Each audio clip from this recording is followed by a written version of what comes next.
Assalamualaikum warahmatullahi wabarakatuh, Sobat Misteri Sunyi Mencekam. Mudah-mudahan Anda masih selalu setia bersama kami, channel yang setiap hari selalu menyuguhkan cerita-cerita misteri menarik.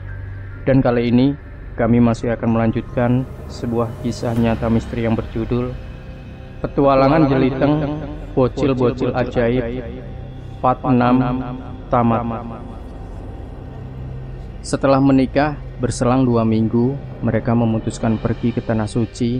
Sesuai nadar mereka berdua, jika mereka bisa bersama, maka mereka akan pergi ke Tanah Suci sebagai bentuk sujud syukur di depan Ka'bah atas semua lika-liku hidup yang terjalani bagi Jeliteng dan Aisyah. Tak lupa si Ayu Cahyaning Ati diajak bersama Nisa, menjadikan mereka keluarga kecil yang selalu bahagia. Kinanti memutuskan pulang ke Pulau Dewata. Walau berat harus berpisah dengan putri semata wayangnya dalam waktu yang mungkin cukup panjang, itu karena mereka Kinanti dan anaknya tak pernah terpisah dalam waktu beberapa lama. Apalagi harus berpisah di waktu mingguan yang terbentang jarak ribuan kilometer dari pelukannya. Tetapi itu semua dia ikhlaskan demi kebaikan anaknya sendiri, walau serasa berat di hati. Selepas Aisyah dan Jeliteng pergi ke Tanah Suci, Gusidik mengembara lagi dan merasa tanggung jawabnya kepada anak semata wayang si Aisyah sudah selesai. Mendidik menjadikan sosok putri yang sesuai dengan yang diharapkan, menikahkannya, dan kini menjadikannya sebagai orang tua baru bagi anak-anaknya kelak nanti. Maka dia memutuskan pergi mengembara dengan meninggalkan sepucuk surat apabila nanti bisa dibaca Aisyah jika kelak kembali dari Tanah Suci. Gusidik pergi ke sebuah tempat di mana dia harus melepas raga untuk mencari sosok anak yang sukmanya telah diambil dari golongan jin untuk dijadikan sebagai raja di alamnya. Anak itu kini wadaknya tak mati dan tak hidup. Kata orang-orang yang mumpuni, dia itu mati suri karena sukmanya telah diambil oleh kaum jin yang ingin menjadikan anak itu sebagai raja di alam gaib mereka. Itu dikarenakan anak itu memiliki kelebihan-kelebihan sesuai persyaratan raja di raja dari kaum jin tersebut. Gusidik harus turun tangan. Itu dikarenakan anak ini merupakan anak semata wayang seorang teman, sekaligus saudara jauh dari Gusidik sendiri. Setelah diberitahu orang tua si anak yang mati suri, yaitu Pak Kariman, dan yang mati suri itu adalah Bagas Solehpati, sosok anak yang sejak lahir diberi kelebihan-kelebihan yang tak bisa dinalar dengan logika. Tujuan kaum jin mengambilnya untuk dijadikan raja di negara gaibnya. Itu dikarenakan hanya dialah sang penyelamat kaum jin itu dari peperangan Laksana Mahabharata dengan kelompok jin yang lain dari kerajaan jin pantai utara. Dengan melepas sukma di sebuah hutan pesisir laut utara dan hanya ditemani Pak Kariman sebagai penunggu jasad Gusidik, agar tapa melepas sukmanya tidak terganggu oleh apapun yang berada di hutan tersebut, agar proses nanti pengembalian sukma berjalan dengan semestinya. Juga mereka membawa wadak dari tubuh Bagas Solehpati yang terbaring dengan selimut jarik penutup layaknya orang yang telah meninggal, yang terbaring di sebelah tubuh Gusidik terduduk bersila layaknya seorang yang sedang bertapa. Kenapa sampai Gusidik melepas sukma dalam mencari sukma Bagas Solehpati? Itu dikarenakan tidak bisanya kerajaan jin ini untuk ditembus dengan mata batin atau lainnya, disebabkan Bagas Solehpati berada di suatu lingkungan kerajaan jin yang susah ditembus oleh bangsa manusia. Dalam pengembaraan ke alam kerajaan jin yang sedang berperang, Gusidik tidak bisa membedakan mana yang benar dan mana yang salah. Maka beliau memberlakukan kecerdikannya dalam mengatasi apa yang sedang terjadi di alam gaib itu. Peperangan memang terjadi. Jiwa dari Bagas Solehpati masihlah belum dikeluarkan dalam peperangan, melainkan masih digembleng oleh para guru-guru jin dalam penyatuan ilmu-ilmu mereka agar bisa membasmi lawan-lawan mereka di medan laga. Jadi masihlah sulit ditemukan oleh Gusidik di mana letak dari istana penggemblengan sosok dari Bagas Solehpati tersebut. Sedangkan peperangan terus berlangsung. Kebuntuan itu membuat Gusidik meminta bantuan teman-temannya dari golongan jin yang sakti-sakti untuk membantu dia dalam mencari keberadaan dari anak muda bernama Bagas Solehpati ini. Maka dipanggillah seluruh panglima jin-jin putih yang Gusidik kenal, mulai dari tanah Jawa, Andalas dan Borneo. Dari tanah Jawa diwakili Panglima Jin penjaga makam wasiat iblis, yaitu Kiai Fathahillah Abdullah bin Sholohiddin Basri. Berperawakan tinggi tegap dengan wajah kalem dan berwibawa, selalu berpakaian hitam-hitam, memakai ikat kepala pun hitam. Sangat kejam jika berseteru dengan golongan hitam. Senjata pamungkasnya adalah sebilah pedang berjuluk pedang Baginda Ali bin Abu Tholib. Sesakti dan sekebal apapun bangsa jin, iblis maupun setan, pasti musnah jika tertebas oleh pedang ini. Yang kedua adalah Kiai dari Pulau Andalas, bergelar Datuk Panglima Raja bernama Syekh Maulana Malik, berpakaian putih-putih, bersorban, berwajah teduh putih pualam, bersinar dengan sorot mata yang sangat tajam, seperti bisa menusuk jantung hati siapa saja ditatapnya dengan lekat, sakti mandraguna. Dari tangannya bisa keluar kilauan cahaya laksana bom atom jika dilepaskan ke arah musuh-musuhnya. Matanya sanggup menembus ribuan kilometer jika digunakan. Yang terakhir dari Pulau Borneo, berperawakan sedang, matanya sedikit menyipit, putih bersih, berpakaian putih-putih, bersorban hitam, memakai syal seperti kain songket suku Dayak melingkar di lehernya. Bergelar Panglima Raja Kumbang dengan nama Syekh Ridwan Mustafa, juga memiliki kesaktian yang luar biasa, tetapi jarang digunakan karena memang bukanlah sosok yang ringan tangan dalam menjatuhkan tangan jahat. Mereka berkumpul menyusun strategi dalam mencari sosok Bagas Sulepati yang sebelumnya beramah tamah karena memang jarang mereka bertemu. Assalamualaikum, kata Gus Sidik sambil menjabat tangan berpelukan satu sama lainnya seraya berucap, dan mereka menjawab bersamaan. Waalaikumsalam warahmatullahi wabarakatuh. Ada apa gerangan Kiai memanggil kami bertiga di kerajaan jin yang lagi berperang ini? Tanya Kiai Andalas. Maaf para Kiai Panglima, saya memohon bantuan dari para Kiai Panglima untuk mencari sosok ponakan saya yang diambil oleh para jin untuk dijadikan panglima perang sekaligus raja di kerajaan jin hutan laut utara ini. Gus Sidik menjelaskan kepada para Kiai Panglima tersebut. Oh, itu maksudnya, kata Panglima Fathahillah, penjaga makam wasiat iblis. Injih Kiai, jawab Gus Sidik. Kemudian Panglima Andalas menunjuk ke arah barat laut dan berkata, di sana si Bagas Sulepati digembleng oleh para guru jin dan dijaga oleh ratusan panglima jin-jin yang sakti-sakti. Kalau begitu, mari bergerak sesuai arahan dari Panglima Andalas, kata Gus Sidik. Tunggu dulu, kata Panglima Borneo. Penjagaan masih terlalu ketat. Sebentar lagi ada kelonggaran penjagaan. Sambil telapak tangannya beliau rebahkan di tanah, tanda bahwa beliau ini mengukur kekuatan dari penjaga yang sedang menjaga si Bagas Sulepati yang sedang digembleng di dalam suatu tempat barat laut sesuai arahan dari Panglima Andalas. Peperangan masih terus berkecamuk dalam dua kerajaan jin itu. Entah apa yang mereka perebutkan hingga terjadi peperangan itu. Silih berganti maju mundur antar pasukan dan panglima mereka masing-masing, hingga tak ada yang kalah dan menang dalam jangka waktu yang mungkin sangat amat lama sekali. Mungkin sosok Bagas Sulepati lah yang nanti akan mengakhiri peperangan itu.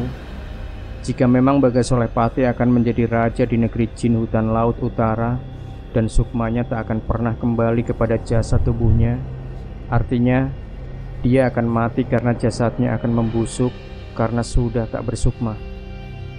Jika kalah pun, dia harus mati di medan laga dan juga sukmanya tak bisa kembali lagi. Seperti buah si malakama, menang mati, kalah pun juga mati. Makanya Gus Sidik harus merogoh sukma atau melepas sukma agar dapat mengambil sukma dari si Bagas Sulepati, agar terhindar dari kematian yang tak wajar. Jelang pagi mereka berempat bergerak sesuai arah petunjuk dari Panglima Andalas menuju di mana para guru jin menggembleng si Bagas Sulepati. Memang tepat arahan dari Panglima Borneo. Jelang pagi waktu yang tepat untuk menyaroni tempat penggemblengan dalam sebuah istana chandra di muka. tempat di mana si Bagas digembleng oleh para guru jin tersebut. Itu dikarenakan waktu pagi adalah waktu buat para mereka penjaga beristirahat dan menjadikan penjagaan menjadi longgar. Mereka menyusup di antara para penjaga yang terlelap. Pandangan Panglima Andalas tertuju pada sebuah bangunan bebatuan yang mengeluarkan hawa panas yang sangat luar biasa. Dengan memberi isyarat kepada Gusidik dan kedua temannya, Panglima Andalas menuju tempat hawa panas tersebut. Panglima Fathaillah menjaga di depan dengan sigap. Gusidik membuka tabir hawa panas dibantu Panglima Borneo untuk bisa dimasuki dan mengambil si Bagas oleh Pati. Dengan mengeluarkan ajian kabut penghapus api, Gusidik ditemani oleh Panglima Borneo memasuki ruangan tersebut. Kini tampaklah sosok si Bagas oleh Pati duduk bersila di atas batu-batu yang membara tanpa bisa membakar tubuhnya. Ketika Gusidik mematikan hawa panas yang mengurung Bagas oleh Pati, inilah yang membangunkan penjaga dari ruangan tersebut, karena dirasa peralihan udara dari panas menjadi sejuk hingga membangunkan mereka dari lelap. Seketika gegap gempitalah ruangan tersebut menjadi riuh dengan teriakan-teriakan histeris. "Maling! Maling! Maling! Ada maling!" Serentak saja para penjaga membuat formasi mengurung sosok Panglima Fathaillah dan Panglima Andalas. Mereka berpendapat hanya mereka berdua yang dianggap maling oleh para penjaga. Pertempuran pun tak bisa dielakkan. Sosok dua orang dikeroyok puluhan, bahkan ratusan penjaga dari golongan jin-jin yang sakti-sakti. Belum lagi para guru dan panglima perangnya. Tetapi Panglima Fathaillah dan Panglima Andalas bukanlah sosok kemarin sore. Mereka sudah malang melintang ribuan tahun dalam memerangi kejahatan dan kebatilan. Panglima Andalas dengan tertawa terkekeh membentuk lingkaran putih pada tubuhnya yang jika tersentuh oleh para penyerang akan musnah mengerang. Sedangkan Panglima Andalas langsung saja mengeluarkan pedang Baginda Ali untuk membuat mereka jera dan tak mendekat pada dirinya, hingga membuat para penjaga yang ilmunya sedang-sedang saja menjadi jera dan takut musnah dan terbakar oleh senjata pamungkas yang dikeluarkan oleh kedua panglima ini. Kini Panglima Fathaillah dan Panglima Andalas dihadapkan dengan sosok para panglima jin dan para gurunya. Sementara di dalam ruangan tempat di mana Bagas oleh Pati berada, Gusidik dan Panglima Borneo kesulitan mengangkat tubuh Sukma Bagas yang sepertinya melekat pada batu yang membara tersebut. Mereka berdua mendengar kegaduhan di luar ruangan seperti suara pertempuran yang hebat, tanda bahwa kehadiran mereka sudah diketahui oleh seisi kerajaan jin tersebut. Dengan menggunakan telapak saktinya, Panglima Borneo mencelupkan tangannya ke dalam bara batu yang membara untuk melumpuhkan bara panas yang mengikat tubuh si Bagas oleh Pati agar bisa diangkat oleh Gusidik. Kini tubuh Panglima Borneo sudah menyala merah. Tanda bahwa beliau menyerap hawa panas bebatuan itu. Tanda bahwa beliau menyerap bara panas bebatuan itu, tempat Bagas oleh Pati terduduk. Dan perlahan bara itu meremang, sudah tidak menyala-nyala lagi berkat ilmu kesaktian dari Panglima Borneo. Seketika Gusidik mengambil tubuh Sukma dari Bagas yang kemudian diikatkan pada tubuh Panglima Borneo. Karena Panglima Borneo lah yang bisa melesat secepat cahaya dalam waktu hitungan detik keluar dari ruangan tersebut, pikir Gusidik. Ternyata tangan Panglima Borneo seperti teracuni oleh bara api yang diserapnya, hingga dia heran melihat tangannya berubah menjadi bara merah dan susah digerakkan. Setelah mengikat tubuh Sukma si Bagas, Gusidik berkata kepada Panglima Borneo, "Apapun yang terjadi, selamatkan anak ini, kembalikan pada jasad aslinya di sana. Kembalikan pada jasad aslinya. Di sana orang tuanya telah menunggunya." Panglima Borneo hanya menatap Gusidik dengan perasaan tidak tenang. Kemudian beliau melihat lengannya yang terus menjalar menjadi bara, sudah menjalar ke sikut dan terus menjalari menuju tubuhnya. Di luar pertarungan sengit masih terjadi. Mereka para jin sudah tak mau lagi mendekat kepada kedua panglima, yaitu Panglima Fathaillah dan Panglima Andalas. Kini para jenderal dari Panglima Perang Jin menggunakan panah sewu untuk menyerang mereka berdua. hingga membuat Panglima Fathaillah dan Panglima Andalas terserang dengan jarak jauh oleh ribuan, bahkan jutaan anak panah yang menghujam ke tubuh mereka. Putaran pedang Baginda Ali bagai baling-baling helikopter tempur, meraung-raung merontokkan jutaan anak panah yang tak henti-hentinya dilepaskan oleh Panglima Jin. Sesekali kelebatan sambaran yang membuat bergidik para Panglima Jin tersebut jika tidak menghindar dengan cepat, hingga sosok para guru yang bernama Karbabala berteriak lantang, "Hati-hati dengan pedang itu!" Dan guru lainnya bernama Kalamordan juga berteriak, "Ada bau manusia dalam ruangan ini, cari dan tangkap dia!" Serentak mereka para jin melipat gandakan dalam mengurung. Gusidik dan Panglima Borneo keluar dari ruangan batu tersebut membantu pertempuran, dan Gusidik mengisyaratkan kepada Panglima bertiga untuk pergi meninggalkan pertempuran dan berpesan kepada Panglima Fathaillah, "Panglima, pergilah selamatkan si Bagas, dan nanti beritahu anakku si Aisyah dan Jeliteng agar menjemputku di kerajaan ini setelah mereka pulang." Maka dengan sigap mereka bertiga pun melesat hilang pergi meninggalkan Gusidik menjadi tawanan di kerajaan jin hutan laut utara tersebut. Kini hanya Gusidik yang tertinggal, karena memang dia adalah bangsa manusia yang seperti apapun kesaktiannya, masih kalah cepat cara menghilangnya dibandingkan dari bangsa jin. Sebagai pengganti si Bagas oleh Pati yang dibawa pergi oleh para panglima, mereka kini bertambah bangga karena akan memiliki raja sosok yang sakti mandraguna seperti Gusidik. Tetapi itu hanyalah tipu muslihat dari Gusidik yang cermat, karena memang susah mencari pengganti sosok dari Bagas oleh Pati dan Setara.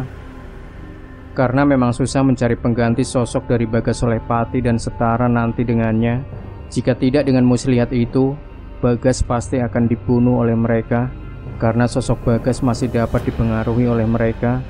Itu karena Bagas masih belum berpengalaman dalam muslihat dunia gaib para jin.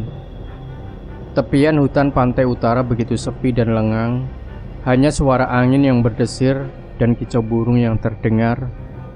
Pak Kariman begitu telaten menjaga dua jasad, terutama jasad anaknya yang sudah hampir 2 minggu tinggalkan sukmanya, dan sesekali mengamati jasad Gusidik seperti layaknya orang bertapa.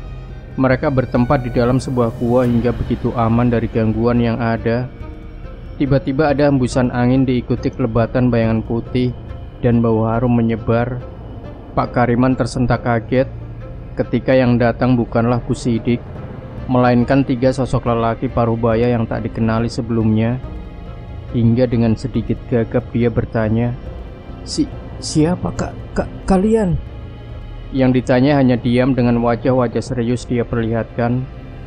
Setelah mengembalikan sukma Bagas oleh Pati kepada jasadnya, Kiai Panglima Borneo mengusap seluruh tubuh Bagas oleh Pati, dan kini Bagas sudah mulai terbatuk-batuk dengan kondisi sangat lemah.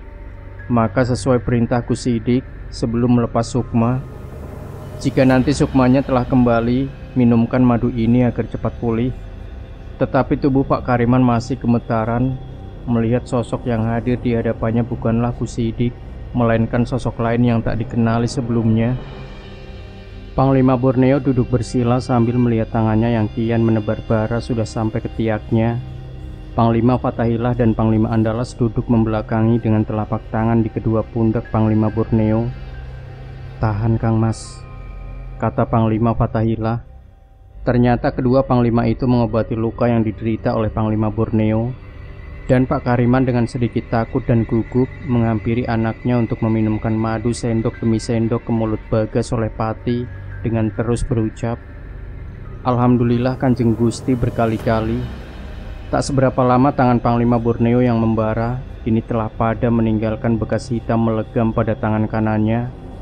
Dalam beberapa hari ini mereka berkumpul di tepian mulut gua sambil memulihkan tenaga dan tangan yang menghitam dari Panglima Borneo, serta mengawasi perkembangan Bagas oleh Pati yang mulai berangsur-angsur pulih, dengan rencana akan diajak kembali ke dalam dunia kerajaan jin setiba datangnya Jeliteng dan Aisyah untuk membebaskan Gusidik yang masih dalam kekangan para jin di kerajaannya. Setelah berselang beberapa hari berada di tepian hutan laut utara, banyak anak buah dari ketiga panglima berdatangan. Mereka bersiap masuk dalam peperangan yang terjadi di kerajaan jin tersebut sambil menunggu Jeliteng dan Aisyah sepulang dari Tanah Suci.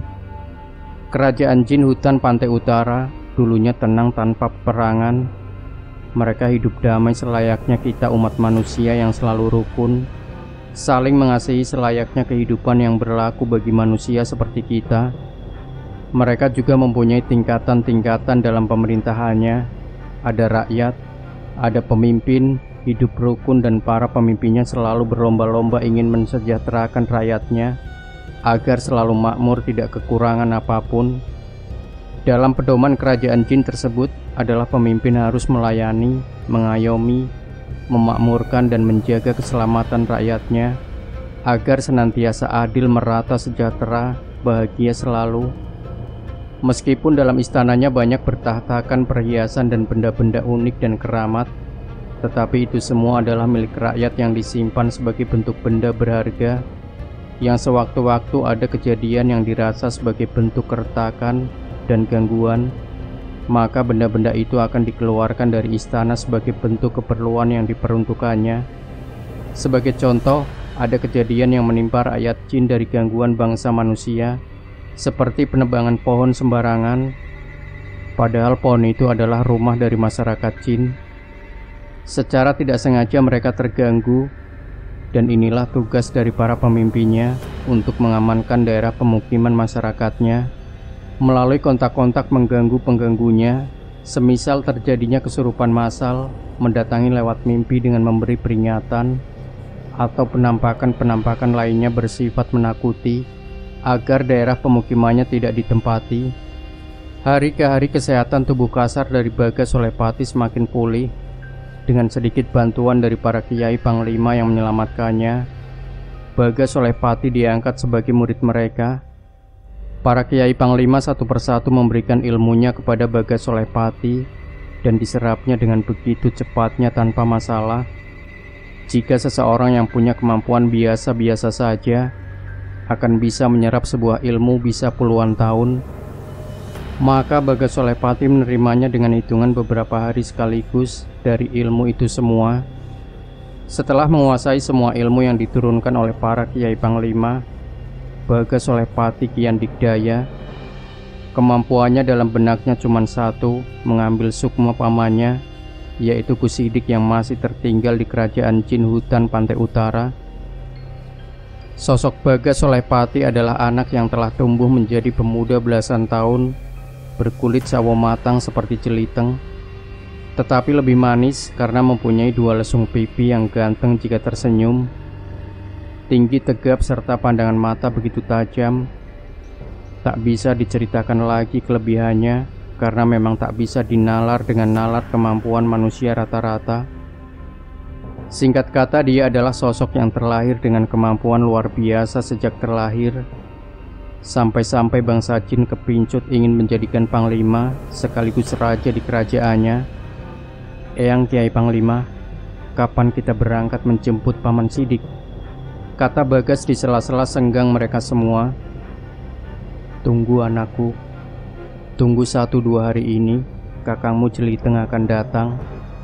Dialah yang akan memimpin kita ke dalam kerajaan jin itu untuk menjemput Kiai Sidik," jawab Kiai Fatahillah. "Dan ingat anakku, jangan gegabah dalam menurunkan tangan jahat nanti. Tenanglah, jangan ikuti hawa nafsu mudamu untuk membasmi semua bangsa jin itu, karena mereka juga bangsa ciptaan Gusti Allah Ta'ala, sama seperti kita," kata Kiai Andalas. "Injih Eyang," kata Bagas Solepati menunduk, karena memang di dalam hatinya mulai membara sekam dendam yang sudah diketahui oleh para kiai panglima untuk diredam. Meski tangan Panglima Borneo masihlah menghitam, tetapi beliaulah yang secara telaten menyalurkan hawa murni kepada tubuh Gusidik agar selalu segar walau tinggalkan sukmanya. Sedangkan kedua panglima lainnya memberi tauladan dan wejangan-wejangan kepada Bagas Solepati agar tak mudah tersulut bara dendam. di mana memang dia ini telah menerima juga ilmu-ilmu para guru jin sewaktu sukmanya diambil dan digembleng alam istana batu bara jin di hutan laut pantai utara.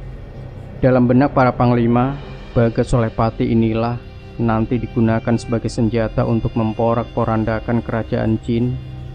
Apabila Gusidik tetap bersikukuh dijadikan tawanan di kerajaan sana, karena Baga Solepati telah menguasai hampir semua ilmu yang diturunkan oleh para guru dan panglima jin hutan pantai utara, terutama yang bernama Kalamordan dan Karbabala.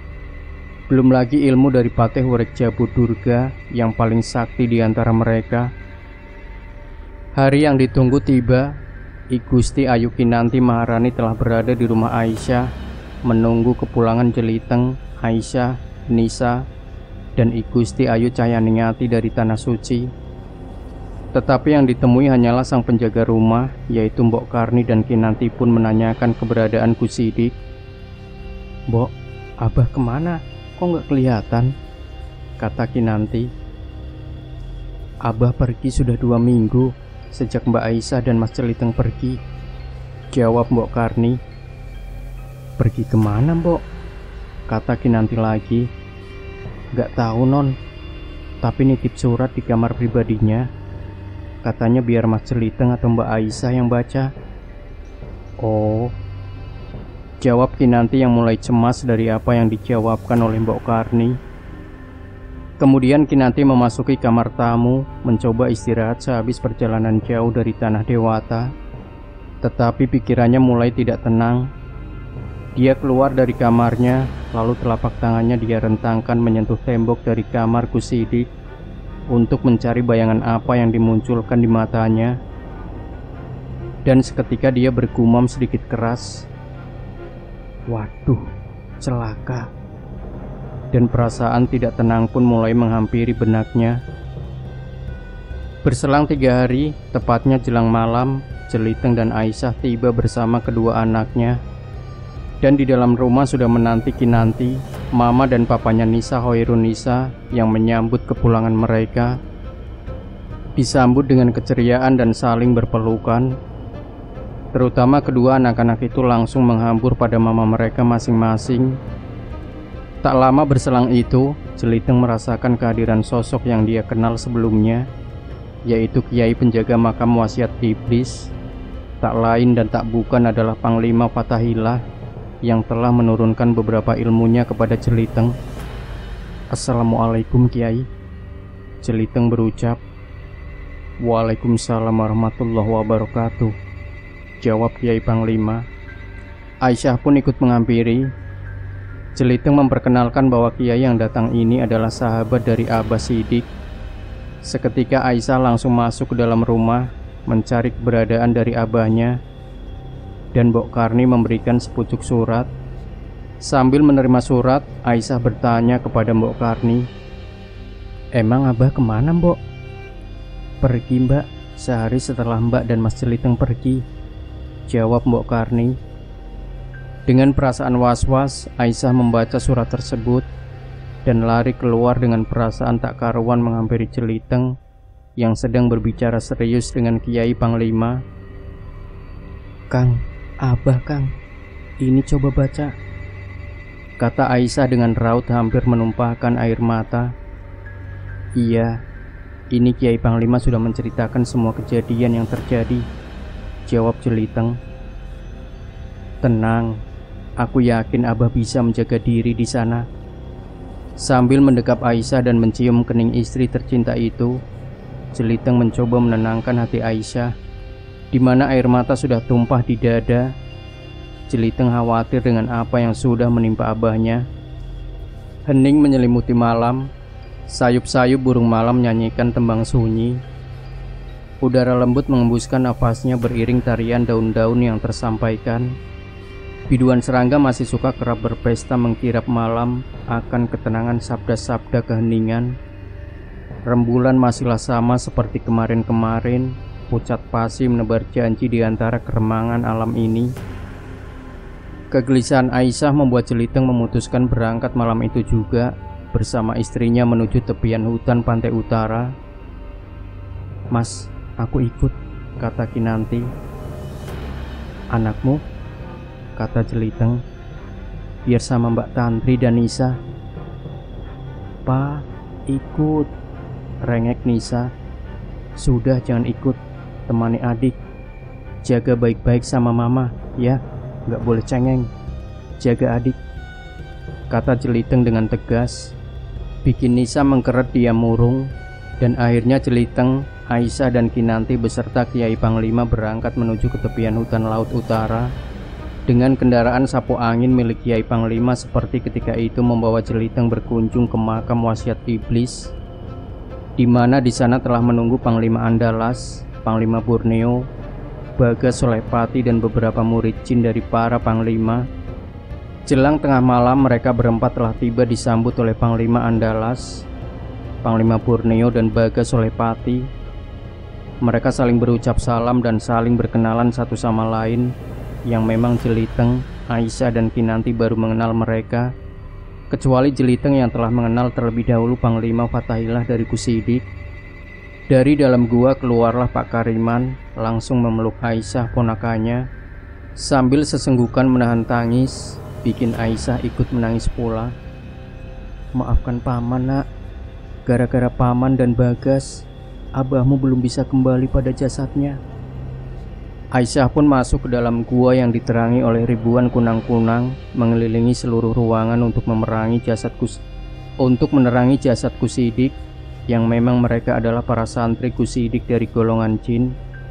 Sengaja datang memberi penerangan karena memang mereka di tepian hutan, jauh dari penerangan desa terdekat.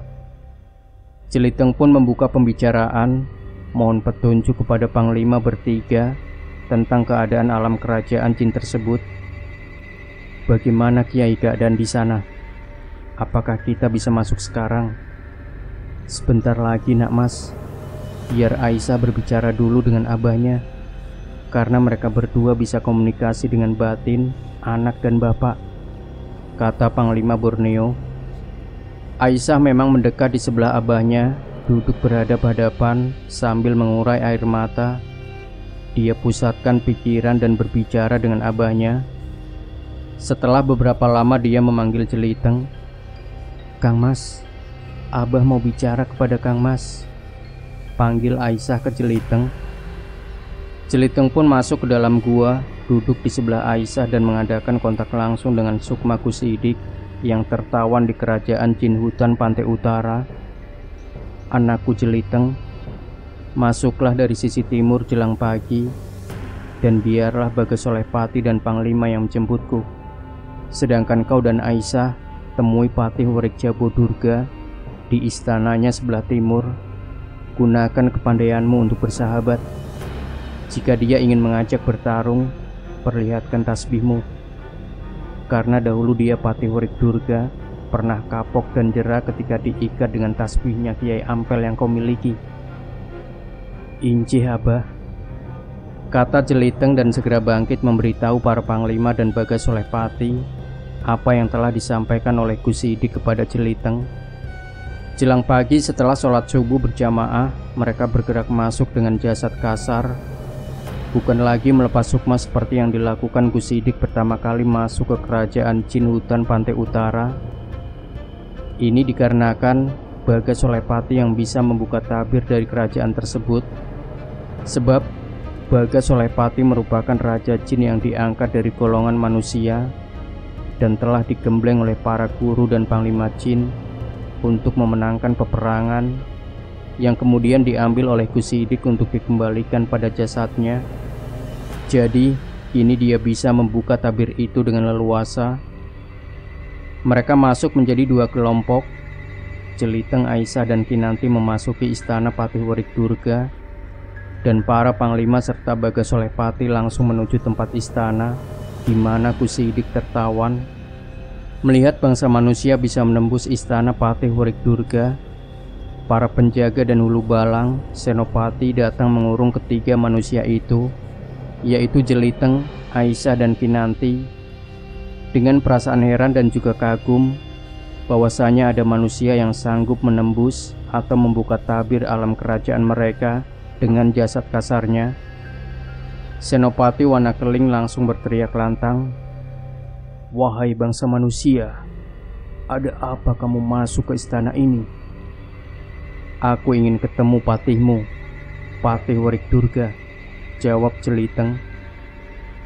Aisyah dan Kinanti sudah mencium gelagat akan ada pertempuran gaib dengan mereka yang menghadang, hingga mereka berdua diam-diam menyiapkan sesuatu jika memang terjadi perkelahian dengan mereka.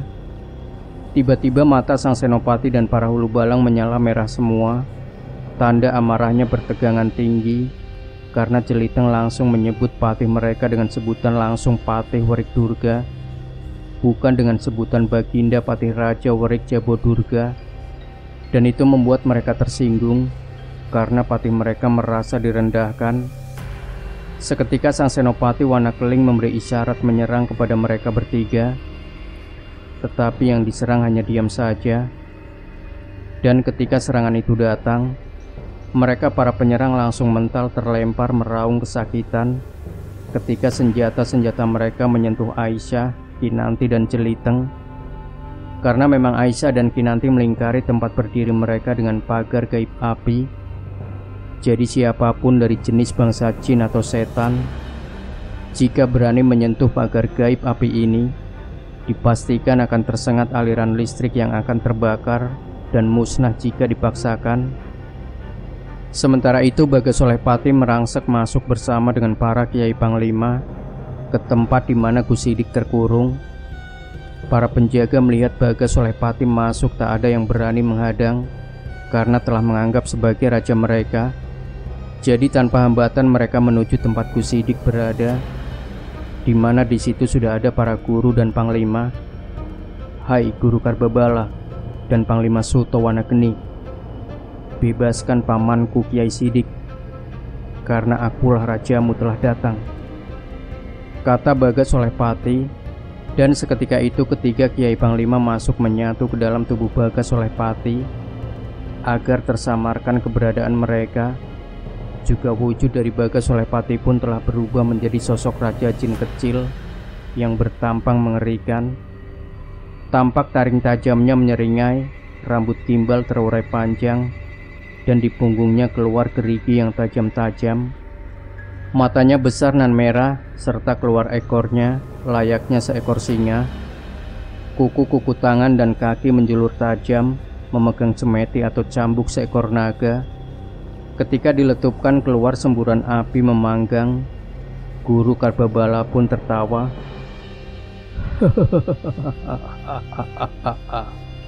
Selamat datang kembali raja kecilku, kata Karbabala. Tunggu dulu tuan rajaku, apakah kau bisa mengalahkan para guru dan panglima di sini sekaligus? Jika kau bisa mengalahkan kami, barulah kau memang rajaku, dan pamanmu aku akan bebaskan. Kata Karbabala lagi. Ayo, siapa takut? Bagas menjawab. Pertempuran tak seimbang pun terjadi. Bagas Solepati dikeroyok para guru dan panglima, tetapi di dalam tubuh Bagas Solepati sudah bersemayam 3 panglima yang sakti-sakti mandraguna, ditambah dengan kemampuan Bagas yang telah menyerap ilmu-ilmu pamungkas dari para guru dan panglima jin, serta dari ilmu-ilmu para kiai panglima sendiri. Hingga meski dikeroyok para guru dan panglima jin tak masalah bagi diri seorang sosok Bagas Solepati. Cemeti atau cambuk naga berputar-putar bagai halilintar membelah bumi menggelegar, menyapu seisi istana, membuat para guru dan panglima sibuk menghindar ke sana kemari dari terjangan cemeti naga tersebut, yang sebenarnya telah disusupi oleh Panglima Fatahillah dengan pedang Baginda Ali yang kesohor itu. Para guru dan panglima jin tak diberi sedikit pun kesempatan menyerang. Dalam ukuran jumlah mereka menang, tetapi tak sanggup menyentuh, apalagi mendekat pada diri Bagas Solepati. Mereka terus menghindar dan menghindar, dengan perasaan giris melihat kehebatan dari cemeti dari Bagas Solepati. Para prajurit yang menonton pun ikut tersambar, langsung hangus, pindah warga negara dari warga negara alam gaib menjadi warga negara neraka dengan jeritan mengerikan menyayat pilu. Hawa panas menyelimuti seluruh ruangan istana, di mana tempat Gusidik tertawan menjadi porak-poranda. Rata tersapu cemeti sakti dari Bagas oleh Pati, sampai akhirnya teriakan Guru Karbabala lantang tanda menyerah. Sudah, cukup. Aku mengakui kehebatanmu, wahai sang paduka raja kecilku. Dan teriakan itu menghentikan murka dari sosok Bagas oleh Pati yang terasuki 3 panglima itu. Sekarang serahkan sukma pamanku. Maka dikeluarkannya Gusidik dari peraduan, di mana beliau disekap oleh salah satu panglima bernama Kalamordan. Gusidik tersenyum, ternyata muslihatnya berjalan lancar. Jika sukma Bagas oleh Pati tidak dikembalikan pada jasadnya, maka dia akan tetap terpengaruh dari hal-hal buruk dari para jin itu, dan akan berubah menjadi raja jin sejati, dan sukmanya tidak akan pernah kembali, dan jasadnya akan mati. Seketika itu Panglima Borneo keluar dari tubuh Bagas oleh Pati dan membawa keluar sukma Gusidik untuk selekasnya dikembalikan pada jasad kasarnya agar dapat pulih kembali dengan cepat. Dengan secepat cahaya hilang menuju alam di mana jasadnya berada. Bagas oleh Pati kemudian berbicara kepada Guru Karbabala dan Panglima Jin Kalamordan. Guru Karbabala dan Panglima Kalamordan, apa yang harus kulakukan saat ini? Kita kirim tantangan kepada Raja Musuh untuk perang tanding. Siapa yang menang, dialah sang penguasa, biar rakyat tak menjadi korban dalam peperangan yang terjadi, kata Panglima Kalamordan. Setuju, jawab Guru Karbabala. Bagaimana nak Mas Bagindaku Raja? Kata Guru Karbabala lagi kepada Bagas oleh Pati. Aku setuju dengan usulan Guru dan Panglima. Aku setuju dengan usulan Guru dan Panglima, jawab Bagas oleh Pati. Dan seketika Panglima mengirim utusan kepada Raja Musuh yang sebenarnya adalah masih wilayah hutan pantai utara juga. Entah apa yang terjadi hingga menimbulkan peperangan layaknya perang saudara ini. Sementara itu Jeliteng, Aisyah dan Kinanti terus menghalang-halangi keluarnya Patih Wrejabu Durga menuju tempat huru-hara yang dilakukan oleh Bagas oleh Pati agar tidak runyam strategi yang diinstruksikan Gusidik kepada Jeliteng. Karena memang Patih Wrejabu Durga lah yang paling berubah-ubah tabiatnya, juga paling sakti di antara para bangsa jin penghuni hutan pantai utara. Kini Jeliteng, Aisyah dan Kinanti dihadapkan sosok Patih yang wajahnya sangat amat mengerikan. Tinggi besar bersenjatakan gada besi kuning dengan tampilan menyeramkan. Oh, ada bangsa manusia berani-berani datang di istanaku ini. Piuh. Prajuritku tidak bisa menangkapnya, kata Patih Jabu Durga. Dengan wajah menyeringai dan mata memerah menyala, tanda bahwa dia telah murka akan menyerang keberadaan Jeliteng, Aisyah dan Kinanti dengan gada besi kuningnya akan membentuk sebuah lingkaran yang mulai menyala-nyala menebarkan bara. Dan seketika itu Patih Wrejabu Durga mengurungkan serangannya kepada Jeliteng. Wele ledala, siapa kamu Caireng? Kata Patih. Aku Jeliteng, anak mantunya Gusidik, jawab Jeliteng. Wele, aku nggak percaya kamu. Jeliteng hanya senyum-senyum dan mulai memusatkan tenaga pada kedua telapak tangannya untuk disalurkan kepada tasbih cendana untuk dilepas dulu ke Patih Wrejabu Durga. Dan tasbih itu sudah melayang-layang mencari mangsa untuk diikat. Sementara Patih Wrejabu Durga tahu kehebatan dari tasbih cendana Kiai Ampel. Seketika mengurungkan serangannya dan tunduk berlutut di hadapan Jeliteng. Kungabdi ngestu podo andasih lan kawula tadah mustaka karo kowe Caireng. Ngabdi artinya mengabdi atau siap melayani. Ngestu artinya berhutang budi. Andasih artinya siap berkorban. Dan kawula tadah mustaka berarti semua kawula tidak mendua atau patuh kepada Jeliteng. Kini mereka semua tunduk dengan apa yang diperintahkan oleh sosok Cah Ireng bernama Jeliteng. Ayo, sekarang masuk temui rajamu yang sudah masuk ke istana para guru, kata Jeliteng. Sumonggo, jawab Patih Wrejabu Durga.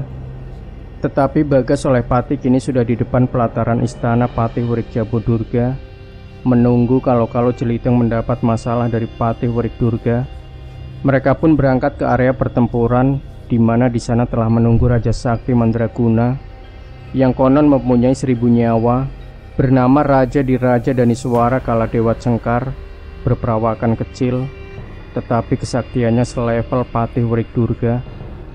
Bahkan sang patih pun tidak menang tidak kalah, meski bertarung berbulan-bulan dengannya. Di arena laga kini berhadapan-hadapan antara Bagas oleh Patih yang menjadi raja dengan Raja Diraja Daniswara Kaladewa Cengkar.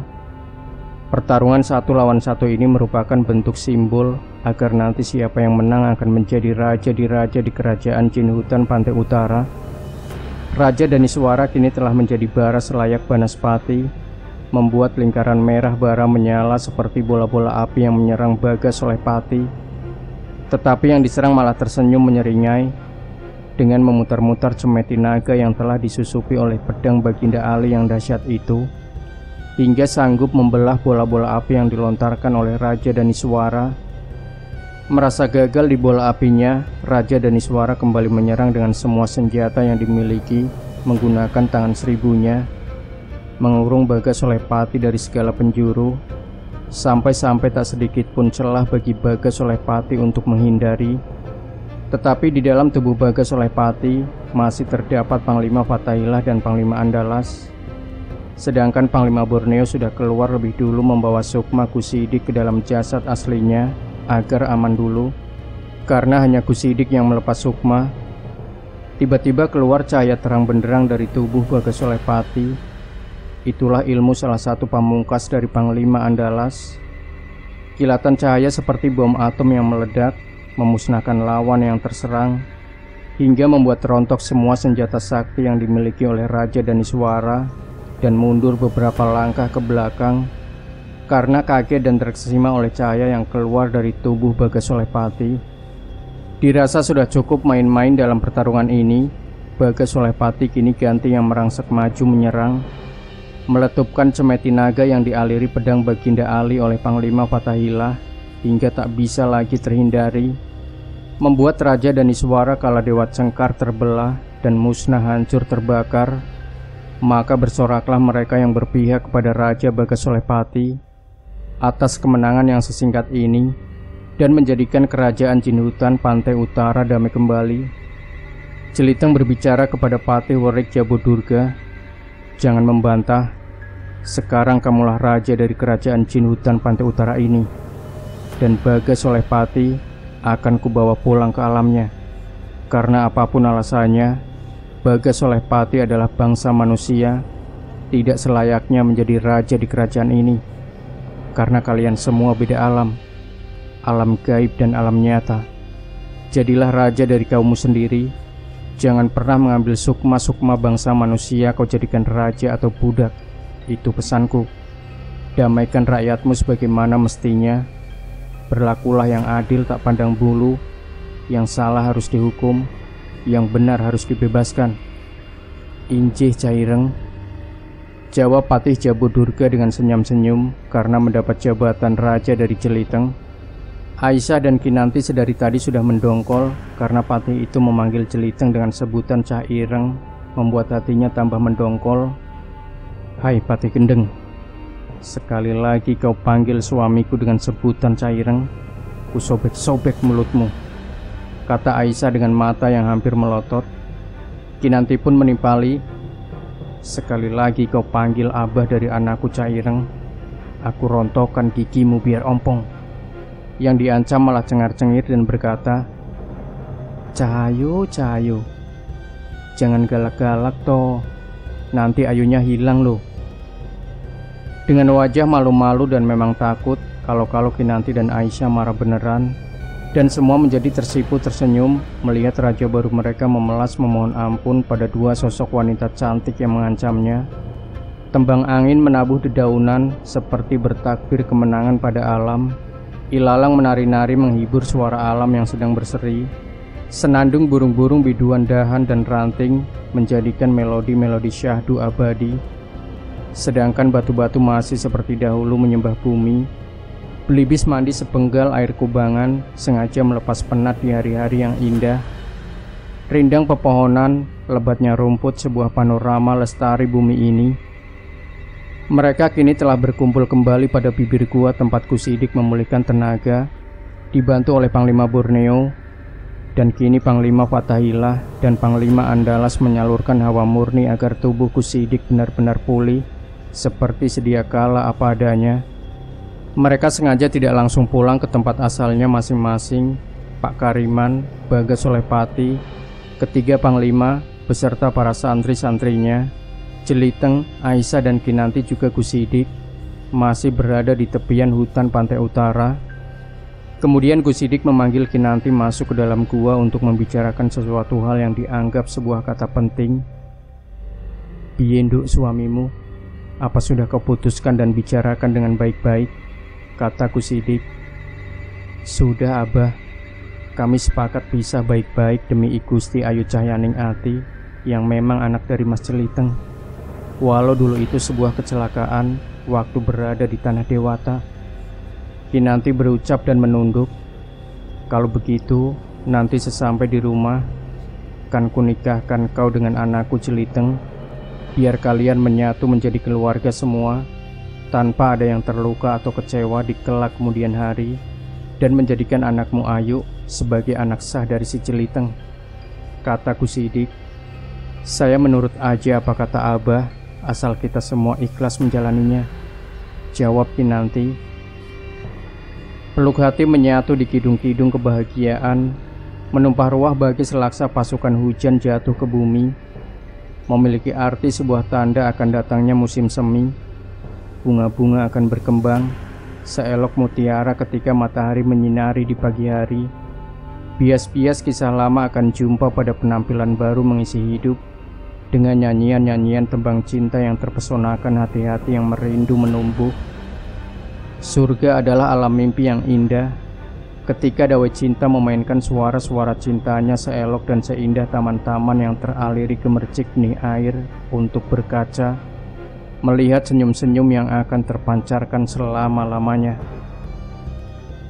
Demikian Sobat Misteri Sunyi Mencekam. Jangan lupa berikan komentar Anda, like, share video ini, subscribe channel Sunyi Mencekam, dan nantikan kembali cerita-cerita misteri terbaru dari kami. Wassalamualaikum warahmatullahi wabarakatuh.